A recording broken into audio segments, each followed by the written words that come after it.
Welcome to Red Zone DFS Week 11. Man, it's kind of sad that it's Week 11, but it's also very exciting. How you guys feeling this week? I feel pretty good this week. It's a very, I think people will think it's a difficult slate, but for that, it just kind of narrows it down to me. And yeah, it's Week 11. A little sad that it's Week 11, but at the same time, we got a great week this week. Then we got a little mini slate coming up for Thanksgiving, and yeah, a good time of year for football. So I'm pretty stoked. Yeah, me too. I was treading water last week all throughout the slate, up and down, kind of hanging around that min cash line. Started to slip. Luckily, I unlike Joe, split my ownership between Christian Watson and Toure, and Christian Watson saved my ass and had a little bit of a profit last week. So feeling good. Finally, Green Bay has a real weapon there, and we're on to Week 11. So let's roll. Joe, your headphones working all right? Joe might be being abducted by aliens right now, so He's out. We're gonna kick it off with quarterbacks here. Let's do Vinnie, it.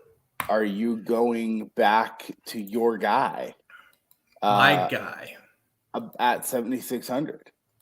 At 7,600, of course. The age old adage, right? Like I've been on him for was at 5,200. I think he was at Dallas that week. I'm not going to jump off him now. Yeah.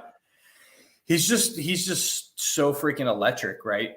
He's just one of those guys that I'm just going to be smart about where, who I play with him in terms of ownership. I expect him to pick up some ownership here, but I don't know, man. Like he's not looking like he's going to be as chalky as last week. What are you seeing? I've got him at 15 to 16% right now. That's what I got him at, but which I'm fine with. It is only Friday. The trends that we've been seeing is that guys who are going to pick up ownership pick up quite a bit of ownership between now and Sunday. Yeah. So you're going to definitely want to double check some sort of medium. But I think that there's enough ways that you can get weird with him. There is. And it's so hard to get away from him at that price, especially who he's playing. I mean, Fields is in an amazing spot, and again, like I'm not going to jump off that rocket ship until it beats me, right? Like if he scorches and I fade him this week, like I just feel like a complete idiot. So for me, I'm going to make it as easy as possible and still continue to ride with him at probably about 30-40% of my lineups. So it's so hard for me, right? I think that, I have quite a bit of interest, obviously, in Josh Allen, especially now that they're playing in the Dome. Yeah. And they're not playing in the record snowfall that's happening in upstate New York right now that large portion of my extended family is buried under.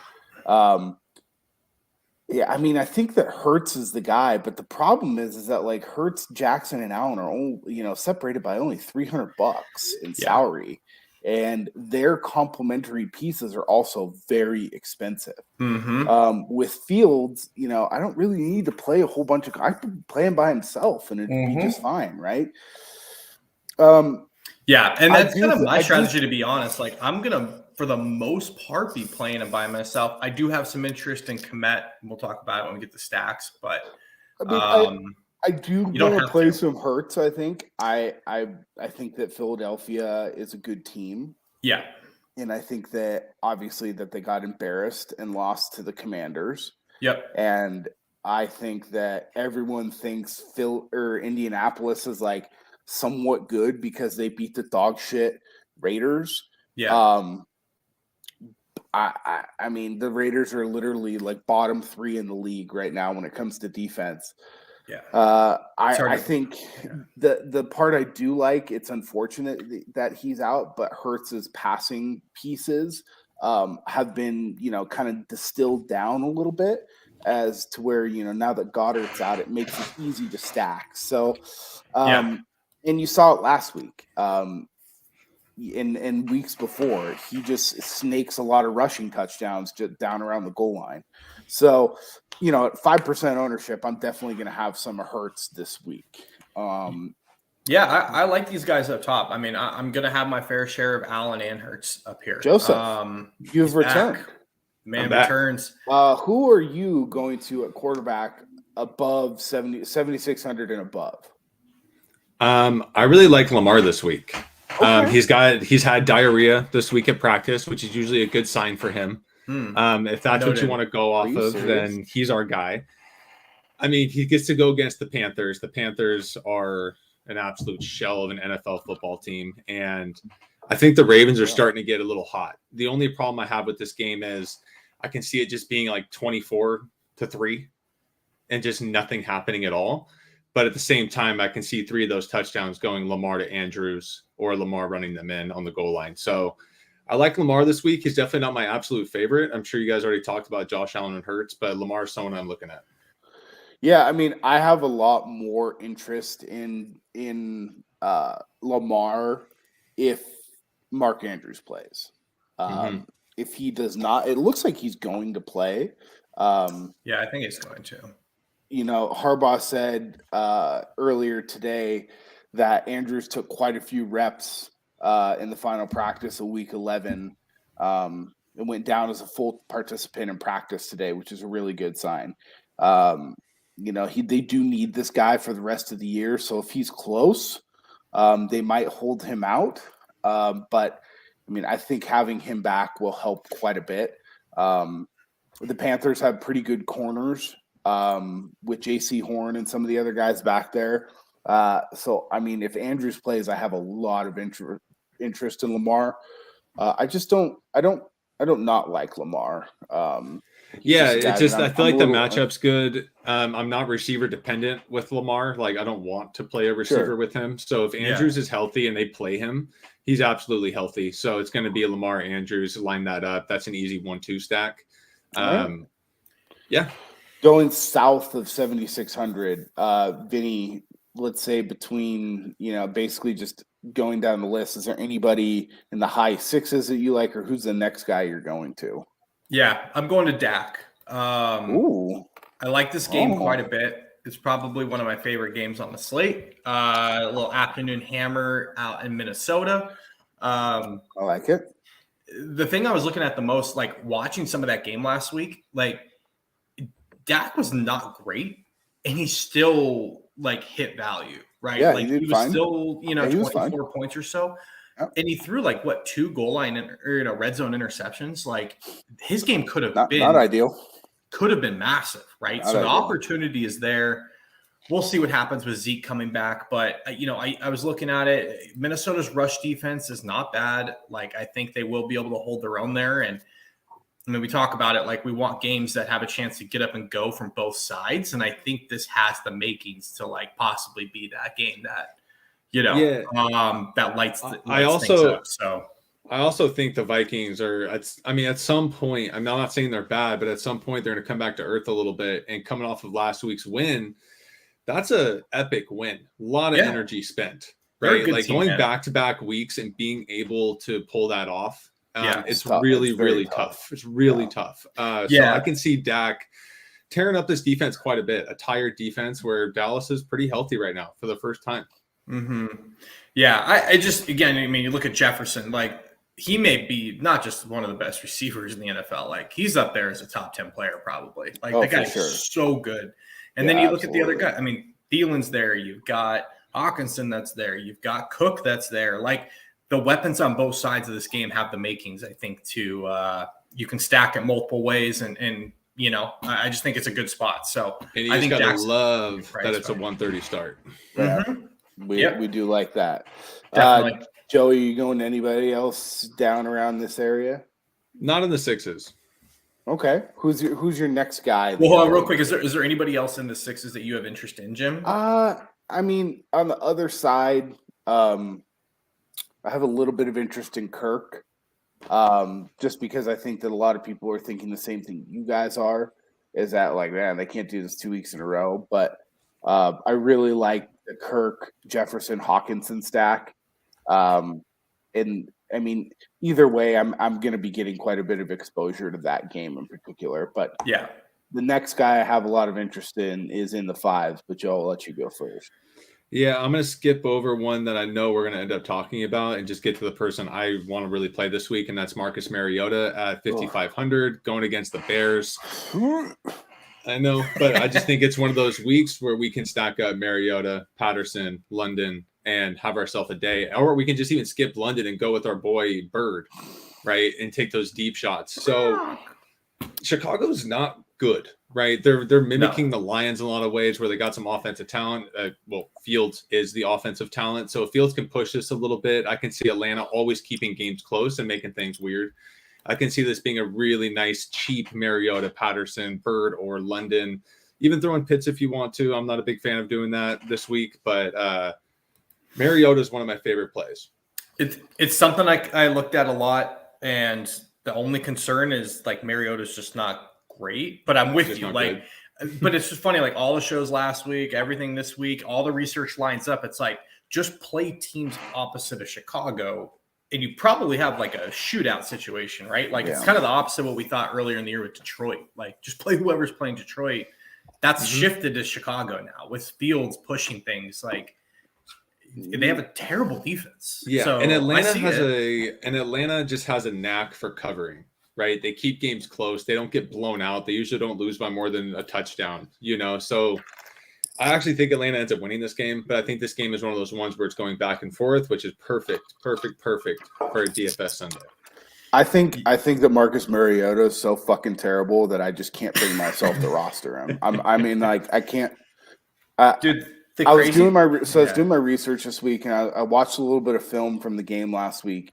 The amount of throws that he misses, it's just like good.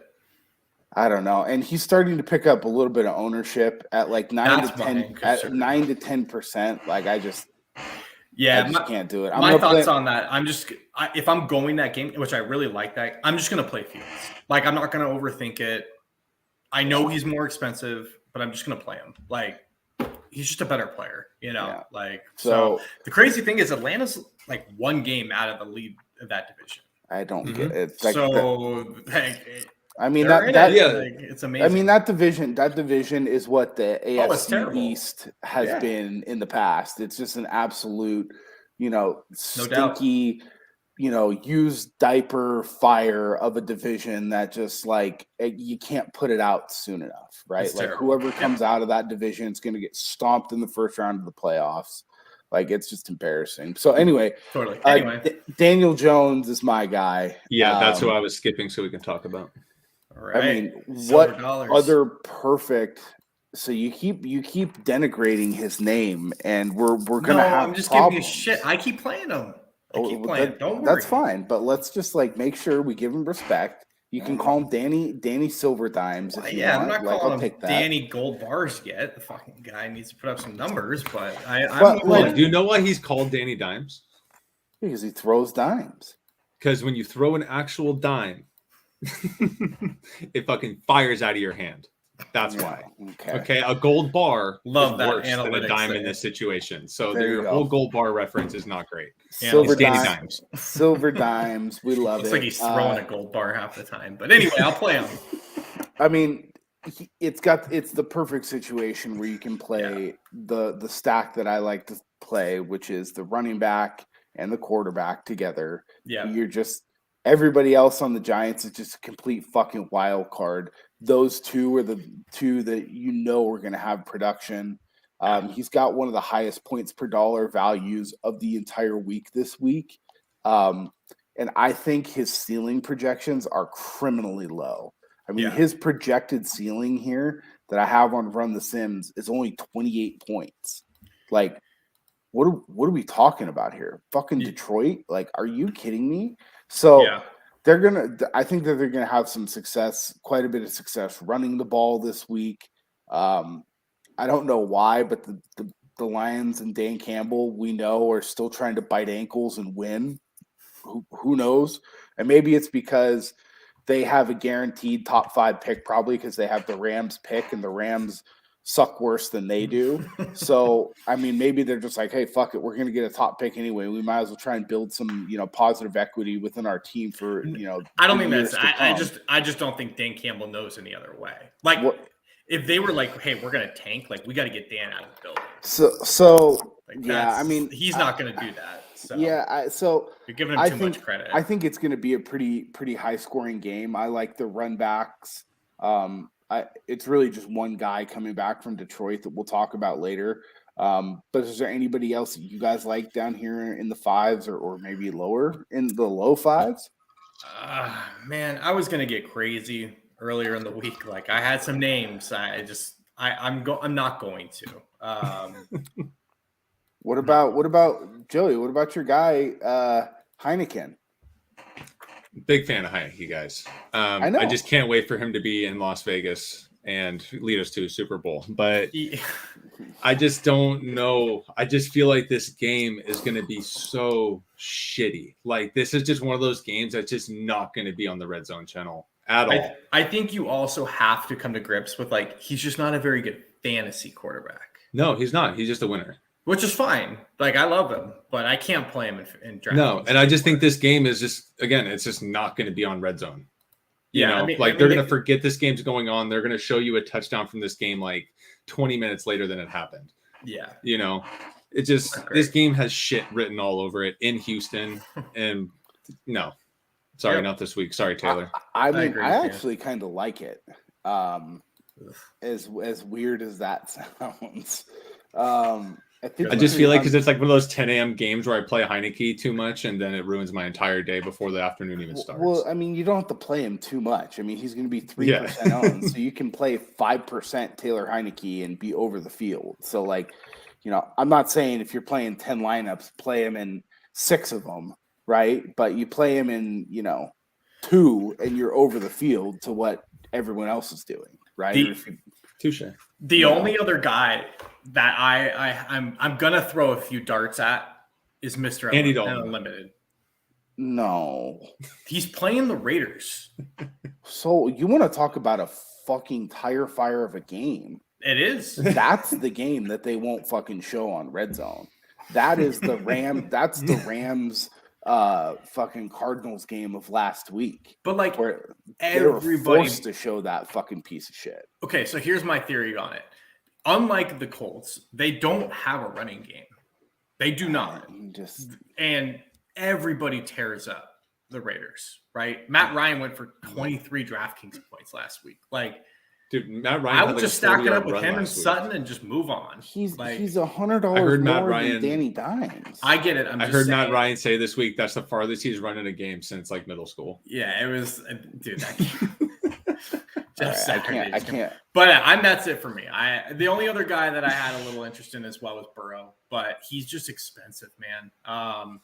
For me, I just like Dak and Fields better. He just kind of gets lost in the shuffle for me. Yeah, I would feel better about playing Burrow if he had Chase. Chase changes their offense passing wise. It's very similar. Before the Niners got McCaffrey and when they didn't have Debo, it's very similar. He's kind of their Swiss Army knife. Yeah, and when he's not in, they just for 6,800. I mean, I'll find go up to Fields or take the $200 discount and go to Dak there. Totally, exactly. All right, that's it. Before we move on, we would be remiss if we didn't mention the supporters of our podcast, and that's Manscaped. Yeah, we got the holiday season coming up quick, coming up fast. I know a lot of you guys out there are looking for gifts. What do I get this person? What do I get that person? Just go to manscaped.com. It's much more. You can get the Lawnmower 4.0 or a litany of other products, right? Check it out, manscaped.com. Still the same promo code, Zone20. Get 20% off of free shipping anywhere in the world. So you want to send a little care package overseas, maybe a little lay up to Brittany Griner in Moldova or wherever she's at. We can mix it up a little bit, right? Let's send out some care packages, Zone 20. Let's help some people out this holiday season and get something that, maybe somebody wouldn't necessarily buy for themselves. And the last thing I'll say, one product that I started trying and it's been a lifesaver, not sure who else gets some stinky feet down there, but they have a foot spray. And this thing is dynamite. Really? You sprays after the shower, socks go on, shoes stay clean all day. It's wonderful. Give it a shot. I mean, I can attest. I was just traveling back from Boise for work. Dogs are probably barking. Not only that, there's a lot of people on the plane that clearly don't take care of their hygiene very well, right? It just fucking smells like shit on those planes. So look, do everybody else, if you're going to be traveling especially, do everyone else a little bit of a favor, right? Get some of the ball deodorant, get some of the foot spray, make sure you smell fine. Just throwing a little deodorant under the pits doesn't really work when you're wearing those heavy coats and stuff traveling around. You got to get the whole body smelling good. So that way, when you arrive at your destination, you don't look like you were just farming pigs on the back 40, right? So look, manscaped.com, zone 20, 20% off, free shipping. What more do we have to tell you? Enough said. On running backs. Joe, where are you going? My zone 20 running back of the week is Jonathan Taylor going against the Philadelphia Eagles. Wow. Philly's run defense is atrocious. Okay. They've had some injuries on the D line. They've been trying to make trades and pickups to make up for this. And Jeff Saturday, just like I said last week, he knows the only way he can win football games is if he rushes Jonathan Taylor until the end of his career. So I can see Jonathan Taylor getting 30-plus carries again this week and doing some damage against Philly, possibly getting 2+ touchdowns as well. And he's still in the 7K range. So very sneaky. I think he's a great price. Yeah, I like it. We hit on Saquon a little bit. Kind of all three hands, I'm guessing, are going up. There's interest there. Yes.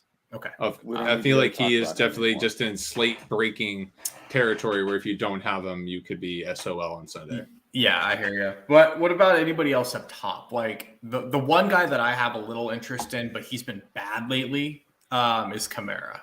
At home, Rams are in shambles. The problem is I can't trust the red rifle. Like I just don't. So they look just as bad as the Rams. You can't trust the red rifle and the offensive coordinator Carmichael. I've owned Kamara in my fantasy football league probably 4 years in a row. And he gives you 4 weeks a year where he just dominates. Goes 30+. And then the rest of the weeks, he just completely disappears. He is the George Kittle of running backs. Yep. Yeah. He'll have these massive spike weeks that will really help. But like, unless you're playing best ball or something else, like it's just, I don't know. Like I definitely have interest, but like the Rams are so terrible. Like I just don't know. The guy up top that I have the most interest in, I think, is probably Nick Chubb. Coming in at his normal 2% ownership. Yeah, I mean, I think that there's some merit to play some Dalvin this week, but I mean, the Minnesota Vikings are 8-1. And have serious designs on deep playoff runs. So you've seen it more and more in the last few weeks where the snap share between Cook and Madison is getting pretty even just because they want to keep Cook healthy for the playoffs, right? Yeah, 3 straight games his running totals have gone down. And they're winning. So like who cares? Let's keep this guy healthy for the playoffs because they know when they have to go outside, right? And maybe they won't have to if they have home field advantage, but they know that they're going to need Cook. Yeah. I think that Cleveland, the only way that they have a shot at winning is keeping the Buffalo defense off the field. And the Buffalo defense is okay. I don't think it's anything super special. The only, I guess the flip side of it would be if Buffalo gets out to an absolutely scorching start, this could just be the Kareem Hunt show, right? But and my issue with Chubb, it's not Chubb, it's Kevin Stefanski, and I have a theory that he planned this offense to have Deshaun Watson, and he just never changes offense back. He's letting Brissett throw the ball 25, 30 times a game, especially in critical situations, and not giving it to Nick Chubb. Yeah, it's like he never switched his offense back over. It's just like he's been running the Deshaun Watson offense without Deshaun Watson. So Stefanski just has something against Chubb where he's not his bell cow. He's not his guy he rides. And it bothers the shit out of me because Chubb, I think, is I think he's the best running back in the league. Yeah. And for me, I think it's going to be a week for me. Obviously I like Saquon, I like Taylor, but I think I'm going to live below 7K this week. Just again, too, like strategy wise, like I like quarterbacks that are expensive, and their weapons are all expensive this week, right? So there's going to have to be some guys in the 6s and even touching into the 5s we're going to have to go to, or at least me. Anybody else up top, or what do you guys like in the 6s? I mean, to start off, the guy who's not carrying any ownership in the 6s is going to be Miles Sanders at 6,900. The Colts are just really bad. The one thing that the Potatoes, Commanders, Redskins, whatever you want to call them, that they do pretty well is that they do, play the run very, very well. That's certainly their strength. That now the Eagles stayed committed and got it going a little bit, but the Commanders just kind of let them last week, right? At 3% owned, he's getting sandwiched in between Mixon at 20% and Ramondre at 20 to 25%. I'm okay with playing Miles Sanders up here and getting off some of that chalk. But what about you guys? I think that's a sharp call because I'm not playing Jacobs, not versus Denver, and I'm not playing Mixon. I know this is like an oversimplification on it, but I'm just not playing against Pittsburgh's defense with Watt back. Again, he's like the offensive version of some of these guys, or the defensive version of some of these guys we're talking about. He comes back in, and their whole fucking defense is just a changed unit. Yeah, right? It's just re-energized. So and I'm not chasing the 5 touchdown game. I would play Mixon at less ownership. I'm not paying him at 20 plus. Yeah. So that's just me. So I think it's a sharp call. What about Stevenson for you guys? Because Damian Harris makes me kind of nervous, but and I like the Jets defense, and Stevenson's carrying some insane ownership. Yeah, but Stevenson gets involved in the passing game. So if they get down or if they get into passing situations, he is also the passing down running back, which is why I am interested, and I probably will eat the chalk with him in a couple of lineups.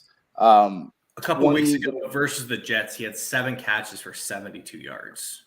So right there is why I think it's points off the clip. Right, that right there is why I think it's worth it. And if you go back and even look at the splits when Harris was active, Harris just isn't really doing a whole bunch. Ramondre is the guy. Yeah. Bill likes to stay with a guy if he has a guy who thinks he can do it. But again, I definitely think that there's other options to kind of get away from some of this chalk. Where are you guys going? It's all about Cordarrelle Patterson this week. Yeah, he screwed a lot of people on Thursday Night Football last week. But again, it was coming off of a short week after his first game back from an injury. So they did a full timeshare. And now he's got an extended break. 10 days off? Going into this game. It's a great matchup against the Bears. I can see Patterson getting a ton of run. They're still in playoff contention, right? Which is just wild. But the fact that they're in playoff contention means that they're not just going to run these rookie running backs just to get them experience, right? They're trying to win ball games. And if Patterson's got the hot hand, he can have one of those games where he blows up the entire slate. Yep. Yeah. I've made my most money this year on Cordarrelle Patterson. So I'm going to run that back this week. And at 4% owned, I mean. Yeah, he's my favorite. He's my favorite. He's my favorite bring back to Fields, flat out. So, I mean, I think you could very easily just go Fields, Cordell, and just move off of that game, right? They could both soak up so much damage, right? He's one of my favorite backs on the week for sure, Joe. One guy above that I am going to play, and I like a little bit if he comes back, is I'm going to play Pollard. He is such a better player than Zeke right now. I don't even care. I don't even care that Zeke is going to play. That's what I mean. Play Pollard. Okay, so even if he gets 7-8 touches less, whatever, he's got more juice. He can catch the ball. He's got the breakaway, and in a game that I love and I think could be high scoring, I feel like this is the guy. They're not going to rely on Zeke in a high scoring game. Dude, Zeke can't play more than 2 to 3 plays at a time when touching the ball. Yeah, he's got so much tread on those tires, dude. He's just done. I mean, he gets a 15-yard run and then goes out for 9 plays, and you just see him over there just sucking wind on the sideline. And it's like, Jesus, yeah, dude. He's Cedric Benson reincarnated. So I like the fact Pollard's been dominating the last couple of weeks. I think Zeke, and the cool thing is like trying to game theory this. They're going to be the last game, right? People are going to freak out the fact that Zeke may be back. He may not play. I just don't think he's going to be highly owned. So I think that he is going to play from the reports I'm reading. No, what I'm saying is I think people are like ownership wise on Pollard, even if he plays or not, are going to like freak out with Zeke coming. Fair. He's not going to get 20-30% ownership. Fair. So I'm going to roll the dice with him in the afternoon slate for sure. What are you guys doing with Monty, who's gaining a fair amount of ownership right now? I know how I am going to play him, but I'm curious to see what you guys are thinking on him. Joe? I feel like Monty is going to be in one or two of my lineups. Okay. Just not heavy. And honestly, every time I do this with Monty, those are the lineups that go. So I love it. When I just play him at like one, he just goes off and ruins the rest of my lineups. But yeah, I hate myself for doing it, but I'm going to play him. I had a bunch of them last week, and he burned me. I can just see him just snaking touchdowns from Fields while everyone's getting on Fields. I So can just see that narrative. He's just been bad, dude. Like, there's no Herbert, right? Herbert's on IR. They have, this guy, fucking Ebnetter, or whatever the hell this guy's name is, playing behind him. I'm going to play Fields and Monty together in quite a bit of lineups because I think people are going to play one or the other. Or if Monty gets really, really steamed up, I'm fine with playing Fields and like a Mooney stack, just like those two. Or if you prefer Kmet, you could do that too. But I would prefer to play Fields and Montgomery and soak up, I don't know, 85 to 90% of the rushing offense for the Bears. And that's Atlanta's probably their biggest weakness. So yeah, that's how I'm dealing with Monty. I've only built 3 lineups and Monty's in one. So there you go. I'm going to be playing him. I don't feel good about it looking at his last 10 game logs, but I'm doing it. So cruising on down the board here. I really like Donta Foreman at 5,900. He's the volume monster there. I don't care that fucking Chubb my hub is coming back. Baltimore's defense is not very good. And Carolina's, I don't know what the hell they're doing. The one thing I know for a fact that they are doing is they're just feeding this guy the ball constantly. At 5,900 for that kind of volume, that's something I'm super interested in. Yeah, and I think it's great for him that Baker's coming back because where Baker, when he does excel, it's through the play action game, which means they have to get the run going. So I think Baker coming back actually just helps him in this offense. Yeah, I actually have a little respect. But I think Baltimore's defense is getting better, adding Roquan Smith after the bye. But to your point, you can't ignore a guy that's getting 28 carries a game at that price. He's been great. Stupid. So and the Panthers are scoring, right? So it's not like Dameon Pierce, who we didn't really talk about, who I really don't have a whole lot of interest in, who the Texans barely ever get down into the red zone. And it's like this guy has to score from 35 to 40 yards out if he's got a shot at scoring. Now he's done that a few times. Yeah. But he's getting the volume and not even having the opportunities to convert, as to where Foreman is getting basically every single opportunity to convert that there is. Yeah.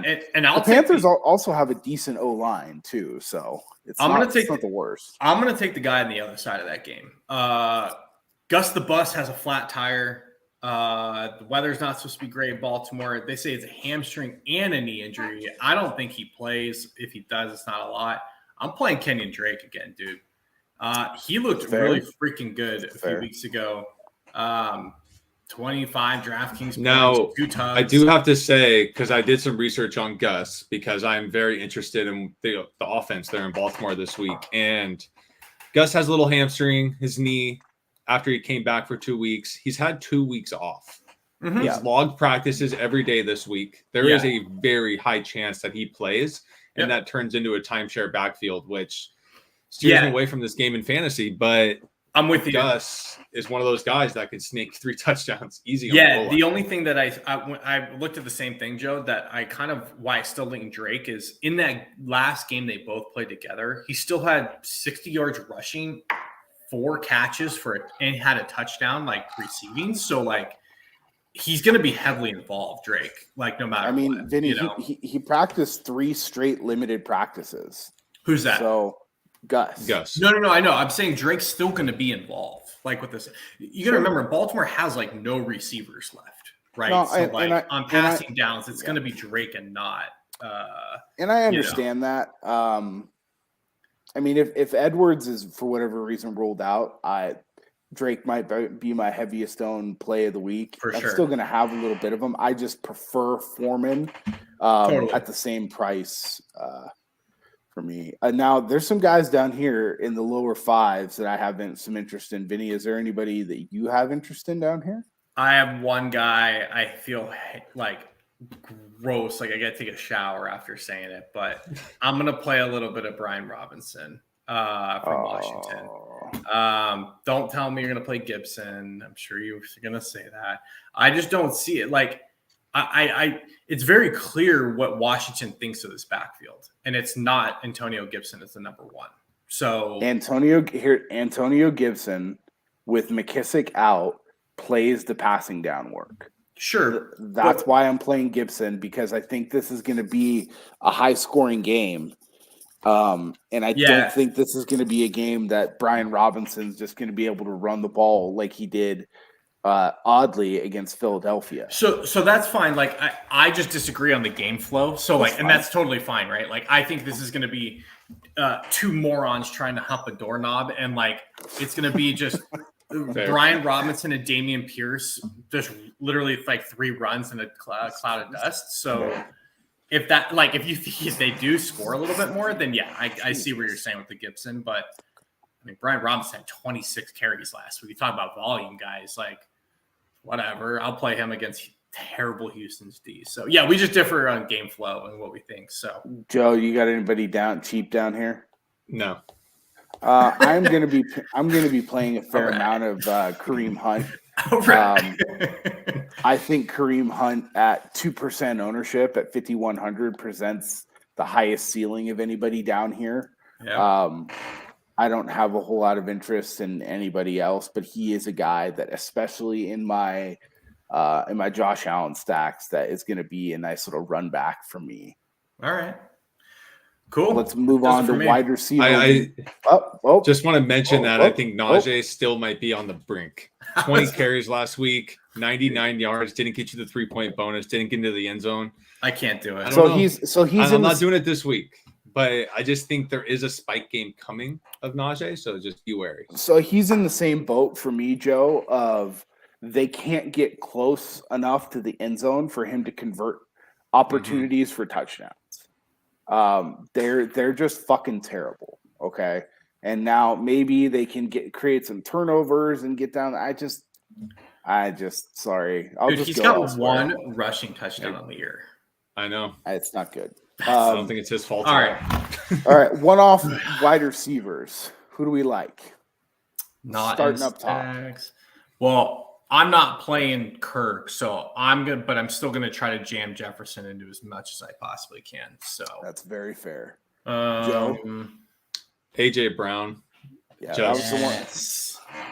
Not a big fan of stacking Philadelphia on this side, but like I want to have AJ Brown in a lot of lineups if I can get him in there at 8K. This feels like a week he's been dormant for a few weeks, and he just has that boom potential, right? I mean, like a few weeks dormant. I mean, yeah, he had 2 points last week on a Monday night game. He had 16 points the week before, and then he had that 43-point week the game before.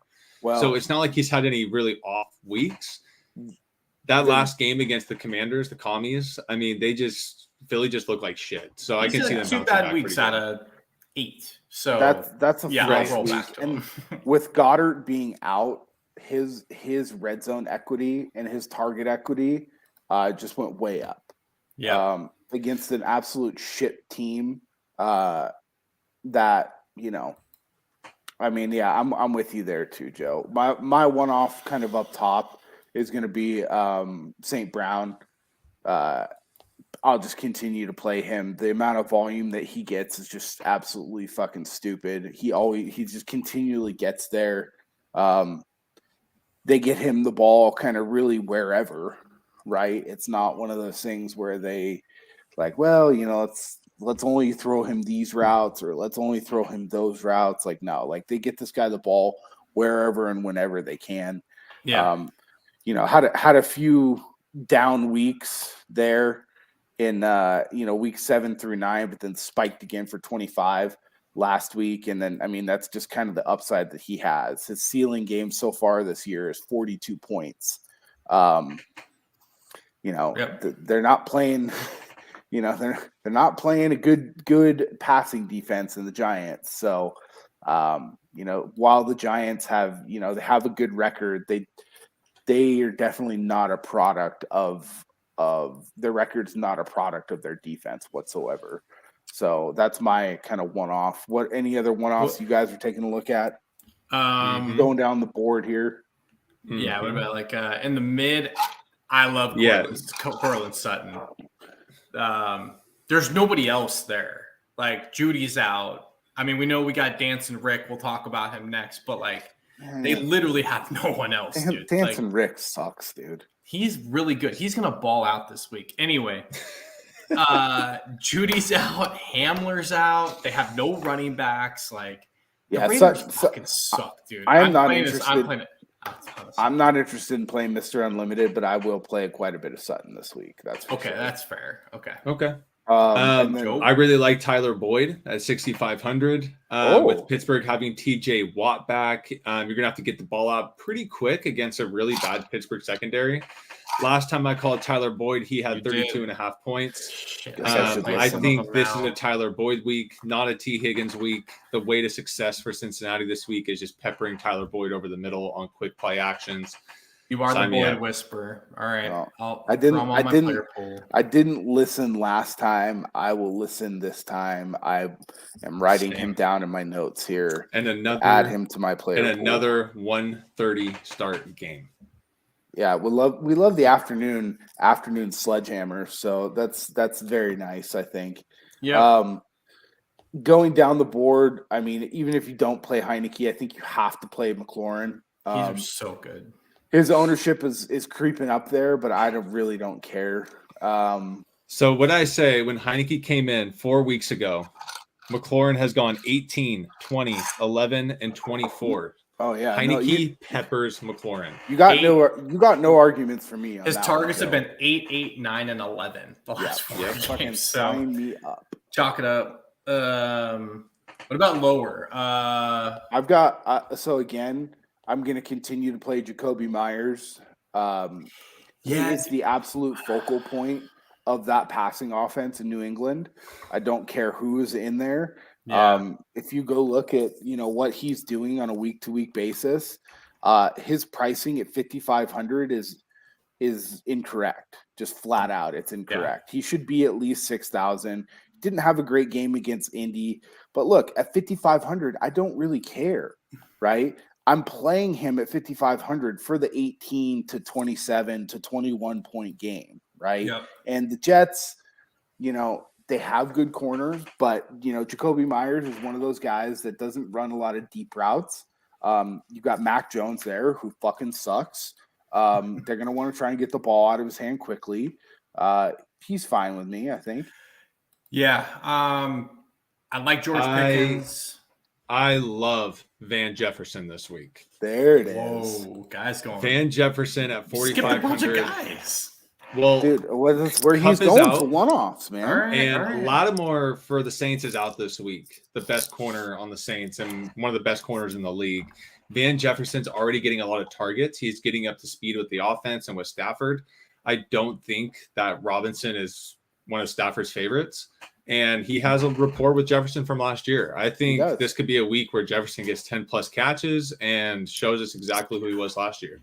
So there are reports out, too, like his ass is kind of on the line here. Like he has not looked good. His snaps have gone down. Like he has to start producing or like why wouldn't they get other guys involved, right? Well, like I mean, Tutu Atwell and some of these other guys. Like, come on, dude. It's time to like get off the plot here.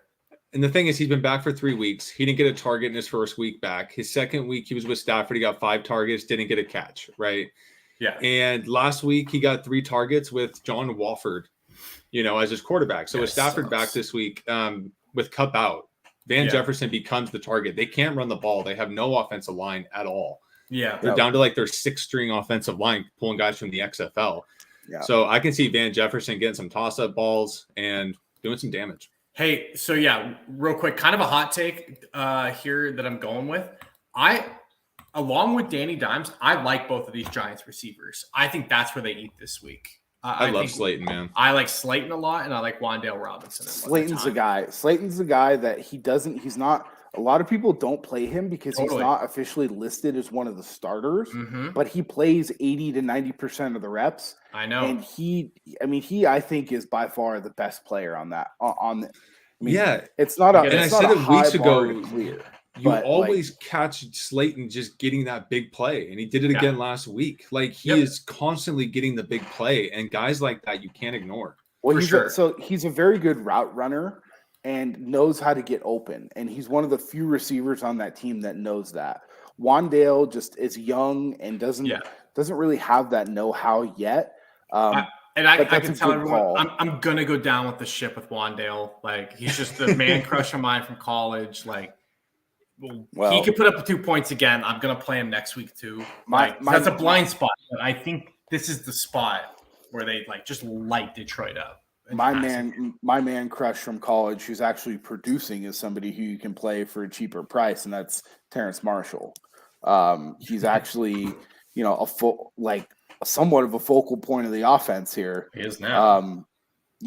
With Baker being back, I don't think you can expect anything outrageous from him, but 10 to 14 points and, giddy up and here we go. Right. Yep.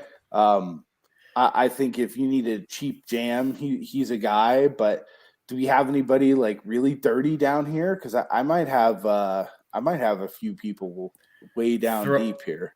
Throw them out quick. We're running a little bit long here, but Ben Skoronix might be an interesting one. That's the only name I'm going to say. Okay, I have him on my list. Jim, who's your dirty dogs down here that you're thinking about? I mean, it's really dirty. Kendall Hinton? Yeah. Yeah.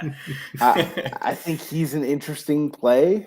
I really think that with whatchamacallit being out, the guy for the Jets, Judy. I can't put my name. No, the guy for the Jets, I can't put my name on it. But Garrett Wilson, old Mimsy at 3,300. Oh, down there with Demir Bird at 3,400. And then look, I'm going back to my guy who I played last week. I didn't really mention him on the podcast because I thought you guys were going to think I was fucking crazy. But my guy Tommy Kennedy, 3,400. He hit value last week, 3x. And he got 2 end zone targets last week. So I know you guys might not know who that is. But he's a wide receiver for Detroit, and I don't know. I don't touch the Kennedy family, dude. Well, he had 1 catch for 44 yards last week and helped me win some money. So all right, 3,400, you could absolutely do worse. A Millie Maker play that I'm throwing out there. I'm throwing him in one lineup, only one. Eventually, Elijah Moore is going to have a freaking day, and they're putting him in the slot, dude. No, bye. Just telling you, come back to me next week. I got nobody else in here. That's my. Let's move on to tight ends. Yeah, that guy's a corpse as far as I'm concerned. We don't have to talk about Andrews. Mark Andrews healthy. That's an automatic. Yes. Dalton Schultz is my preferred play from the higher. I mean, relatively higher end here. Yeah, he's a good play. Been back for a few weeks now.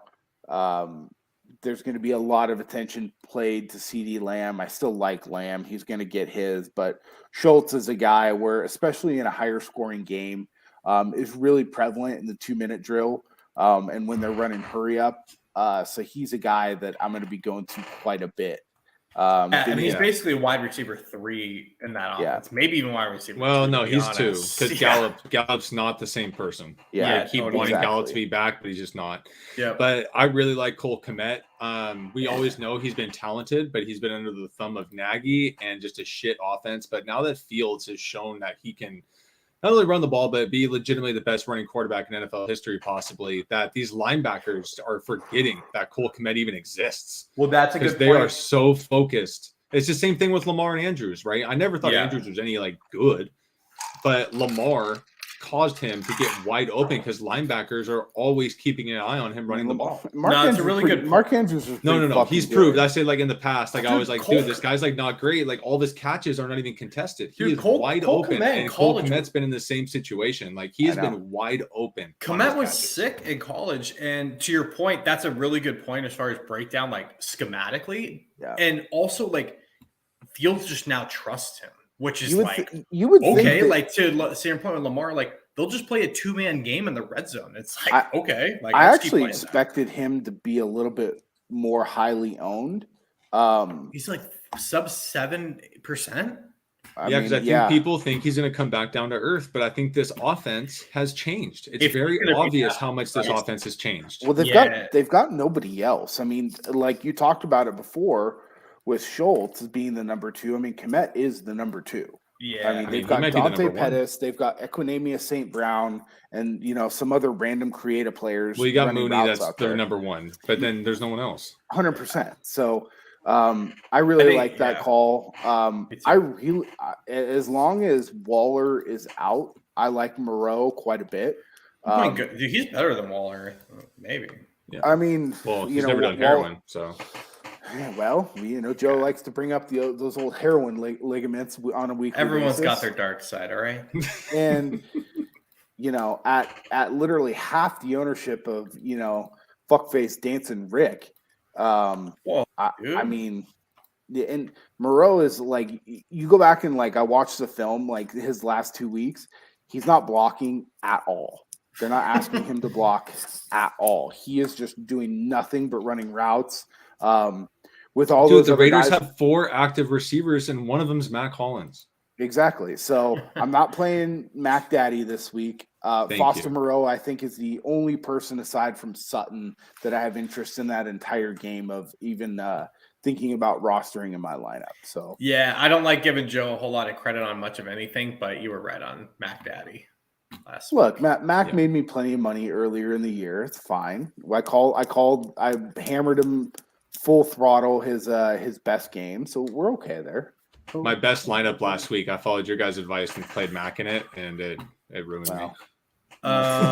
Fortunate. Logan Thomas, I have a little bit of Hayden Hurst for me, but outside of that, man, I'm keeping it pretty tight. Logan Thomas, Joe, your boy.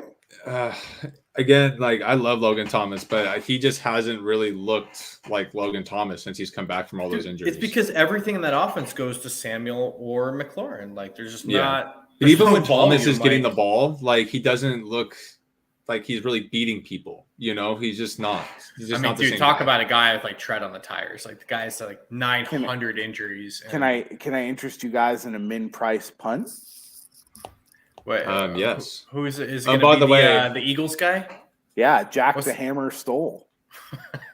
I'll play the Jack Hammer at 2,500. See what happens. Stoll. He does have a sweet goatee. I hit on Brock Wright last week. You did score. That was amazing. Good for you, Joe. That was off you, Jim, because you had Brock Wright a month ago, and that's when I was it's Brock Wright time. He's the guy in that offense to replace which one. They think that the other guy is the guy, but Brock Wright is the guy. Okay, within 2 seconds, you have to tell me the answer. Ready? Okay. Both of you, Joe, you ready? Where did Jack Stoll go to college? Central Michigan. Joe, don't look it up. He's looking it up. Joe, I said 2 seconds. His headphones had to go out. He went to Nebraska. So okay. Thought that'd be funny, but that's not bad. Joe's fucking headphones went out again. That's not bad. That was even good. But look, Jack Stoll got a cool goatee, number 89. I'm kicking him off the stream. Well, I mean, he's back. He's anyway, defenses. What do we got? I mean, I think the Potatoes are probably my favorite defense of the week. Can I just tell you, I was so pissed. I was ready to go 50% Bills and 50% Browns for this snowstorm, this thunder. So upsetting, man. But so upsetting. Potatoes are good. I think you could go to the Texans on the other side of that too, just against Heineke. If you're looking for price savings, Steelers. Did you guys mention the Patriots? No. I mean, I have them on my list. That's my numero uno this week is the Patriots. I think Zach Wilson's going to have to try to pull some stuff out of his ass, and he's just not very good at it. It's too expensive. I mean, I just play the other don't side. mind if there's that defensive touchdown opportunity, then I'm in. And I feel like this is a defensive touchdown opportunity game. Okay, just remember, like the last time they played, and I vividly remember this because I played them last time. Played the Jets D. They had a pick six, but then some guy destroyed Mac Jones on like a late hit personal foul, and it came bullshit. That's fine. Yeah, so that shouldn't have been a penalty. Just play the Jets D. I also like the Saints at an even 3K versus whatever scrap of talent the Rams are going to attempt to roll out there this Sunday. I got the Saints as the main chalk at 12%, and then the Steelers at 11%. None of those are amounts that would keep me away from somebody. So just play who you like. Steelers at 2,300 is kind of a. I think they'll be my favorite. Again, TJ Watt can get you like 10 points by himself. Yeah, even if they get scorched a little bit, like they're going to get some sacks and possibly a turnover. But look, what's Burrow's number one bugaboo is he likes to hold on to the ball to let plays develop, and TJ Watt has an opportunity to really feast on this. Well, I mean, look at last week. I mean, I played a lot of Vikings, and they ended up being the number one defense. Now it was because some wild shit happened, right? But that can happen in any game, right? And they were $2,200 last week. So, I mean. I don't disagree with your reasoning behind the Patriots, Joe, but if I can play the Steelers for $1,400 less, like I'm just going to do that. Because I think I can make up the points elsewhere more so than I can with the Patriots defense, if that makes any sense. Yeah. All right, stacks. Favorite stacks of the week. Or Vinny, do you want to hit that question that we got from our beloved fan base? Yeah, let me go ahead and pull that up here. All right, I'm going to fire these at you guys, rapid fire. I'll go last, so you guys answer. Okay. So basically PPR questions, so basically DraftKings as well. Justin Fields or Lamar Jackson this week? Fields. Joe? Lamar. I'm going Fields. Okay. Swift or Foreman? Foreman. Same. And then pick two. Gabe Davis, Pickens, Boyd, or Sutton? Davis and Sutton. Boyd's one of them. What are the other three? Boyd, Pickens, Sutton. Gabe Davis, and Sutton. Yeah. Oh, it's Davis and Boyd for me. Davis and Boyd. Davis and Sutton for me. Yeah, I think I'm going Sutton and Pickens for me. So, kind of all over the map there. Sorry about that. Pickens over Boyd and Gabe Davis? Yeah. Gabe Davis inside? Remember, it's Boyd week. Yeah. I think Pickens has a day. So thanks for the question, I'd like to know what you smoked before the stream tonight for that answer, so. I'll never tell. Smoke dog. Top stacks. What do we got there? My favorite is Chicago, Atlanta. Like what you guys said earlier, going with Fields, Cordarrelle Patterson, Damiere Byrd, and Kmet. I mean, those four right there, lock it in. Fields isn't my favorite, but goddamn, I love that stack. It's expensive, but my favorite stack, we didn't really talk too much about it because it's kind of saving it for the stacks period, is the Bills. They're indoors versus the fucking Browns. I'm going Josh Allen. I'm going Stephon Diggs. I'm going Gabe Davis. I'm running it back with Kareem Hunt and either Donovan Peoples-Jones or Amari Cooper. I like Amari Cooper inside a little bit. He seems to be kind of a little baby back bitch about playing outside, even though his home splits this year in Cleveland have been good. But I'm going to probably play that same stack and then change it up in two different lineups, with one with Cooper and Hunt and one with Peoples-Jones and Hunt. That's going to be my favorite stack of the week. I think the cool thing too is if you don't even have to really bring that back. Like if you think the Bills just absolutely throttle these guys, like which they may. You don't have to, but that's let it go. If you do want to. That's how I'm doing it. For sure. And I really like the Cowboys stack, but I think this is the bounce back of bounce backs for the Eagles here. And it's Hurts and AJ Brown and Devonta Smith. And I'm just going full onslaught here with Goddard out and think no jackhammer. Maybe the jackhammer. Joe, you were out. You froze on that. What is his name? Jack Stoll? Jack Stoll, baby. In 2 seconds, tell me where Jack Stoll went to college. Go. I'm just going to go with like Wisconsin State Tech. He went to Nebraska. Actually, not that far off. Pretty close. Nebraska. So I said Central Michigan, Joe. I love this. I knew he's from like that Maction area. Yeah. Just the cold. He looks like a Maction guy. Yeah. Nebraska should be in the MAC. He's not that cool. Yes, they should, Joe. All right, bold calls of the week. What are we thinking? Jim, you go first. My bold call of the week is going to be that. Man, this is a tough one. I'm going to say the combination of Fields, Montgomery, and Cordell Patterson score 65 or more points. My God. Damn. All right. That's an average of just under 22 points a player. So I think you could say 70 if you want to get real spicy, but I'll say 65. You'll get 65 points or more between those three. All right. Okay. Joe, I'm getting extra bold this week. I think our boy Damir Bird has a 100-yard game and a touchdown. Dude, he only gets 3 targets a game, and he's gonna have a 100-yard game, dude.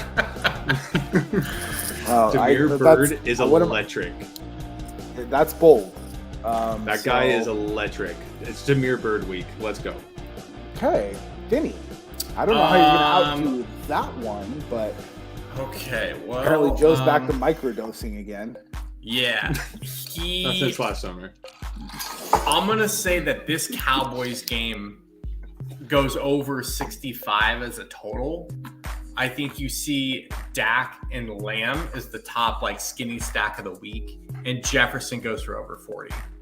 He almost got there last week, 38 points. I think he gets over that clip this week. So Dallas, Jefferson, that may be the nuts. That's the bold call. All right. Well, that'll about do it. We're just over the hour mark tonight. Yep. And we'll wrap it up. Make sure to give us all a follow on Twitter. We got us scrolling across the bottom right now at JJ McIntosh, at Vinnie Levine 29, at DFS Joey Levine, and at Red Zone DFS. Manscaped 20%, Zone 20. Go get your balls on stinky, people. Foot spray. And the feet, because that's a big deal for Vinny. My favorite briefs in the drawer now are my Manscaped ones. They're good. So, they're not bad. Yeah, when those get clean and I see them in the drawer, I get a little excited to put those on. Even when they're not clean, I'm sure you get excited, but that's okay. Yeah. Maybe. All right, boys. Good luck this weekend. Peace. Later, guys.